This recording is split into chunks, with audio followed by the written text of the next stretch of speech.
নমস্কাৰ ফ্ৰেণ্ডছ, আজি আমি আপোনালোকলৈ আগবঢ়াইছোঁ এটা ব্যক্তিক্ৰমী ভিডিঅ' ফ্ৰেণ্ডছ। এয়া চাওক, আমি দেৰগাঁৱলৈ আহি আছোঁ, দেৰগাঁও ৰঙামাটিলৈ, আৰু এয়া নেঘেৰিটিঙত পাইছোঁহি। নেঘেৰিটিং দলঙৰ দৃশ্য এয়া ফ্ৰেণ্ডছ।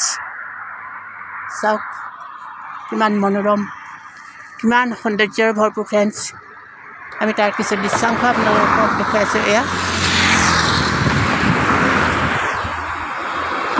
এক নান্দনিক সৌন্দৰ্যৰ ভৰপূৰ দৃশ্যাংশ এয়া ফ্ৰেণ্ডছ। চাওক আপোনালোকে, আমি আচলতে প্ৰকৃতি বুলিলে বিনন্দীয় প্ৰকৃতি বুলিলে মন উগুল থুগুল, মন মতলীয়া হৈ যায়। সেইকাৰণে এটা ভিডিঅ' আগবঢ়াই আছোঁ আপোনালোকলৈ। এয়া নেঘেৰিটিং দলঙৰ এয়া নাও ৰখাই দিছে। নেঘেৰিটিঙৰ নৈ এইখন ফ্ৰেণ্ডছ। এয়া আমাৰ শ্ৰীমতী, আজি আহিছোঁ আমি শ্ৰীমতীৰ বায়েকৰ ঘৰলৈ, দেৰগাঁও ৰঙামাটি বাইদেউ ঘৰ। ধুনীয়া দেখি ৰৈছোঁ। এয়া আমাৰ ভাল লাগিছে ফ্ৰেণ্ডছ। পুনৰ লগ পাম।